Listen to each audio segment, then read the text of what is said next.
मंडळी, काही दिवसापूर्वीच इतर सदस्यांना तलवारीने जीवे मारण्याची धमकी दिल्याप्रकरणी आणि त्याच्यावरती कुठलाही माफीनामा न मागितल्यामुळे दिव्या शिंदे या स्पर्धकाला बिग बॉसच्या घरातनं बाहेरचा रस्ता दाखवण्यात आला. दिव्याला घराबाहेर काढल्यानंतर जवळपास 6 दिवसांनी ती मीडियासमोर आली आणि तिने एक प्रेस कॉन्फरन्स घेत बिग बॉसवरती गंभीर स्वरूपाचे आरोप लावले.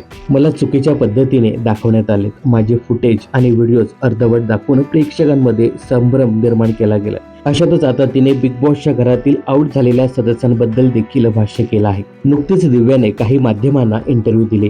यामध्ये तिला विचारण्यात आलं होतं की जे सदस्य घराबाहेर पडलेत त्यापैकी कुणी तुझ्याशी संपर्क केला आहे का, किंवा तू कोणाशी संपर्क केला आहे का, असं तिला विचारण्यात आलं. बिग बॉसच्या घरामध्ये असताना दिव्याची करण सोनावणे, आयुष संजीव आणि ओमकार राऊत याच्यासोबत चांगली मैत्री झाली होती.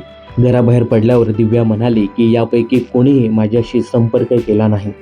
मला दाट शंका आहे की यांना सांगितलं असेल की तुम्ही दिव्याबद्दल काहीच बोलू नका, आणि माझ्या असंही कानावर आलंय की दिव्याला तुम्ही होल्डवरती ठेवा. यासोबतच दिव्यासोबत कोणीही मुलाखती करू नका असंही त्यांना सांगण्यात आलं आहे. मात्र मला याचा काही फरक पडणार नाही. माझा आवाज कोणी दाबू शकणार नाही. जेव्हा रात्र होते त्यानंतर दिवस उघडतोच, त्यामुळे खोट्यानंतर खरंही लवकरच बाहेर येईल असा माझा ठाम विश्वास आहे, असं यावेळी दिव्या म्हणाली.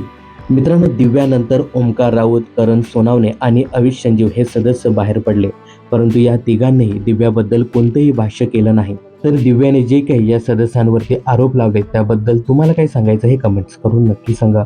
बिग बॉस आणि मनोरंजन क्षेत्रातील अशाच फिल्मी अपडेट्स जाणून घेण्यासाठी चॅनल जर सबस्क्राईब केलं नसेल तर जरूर करा.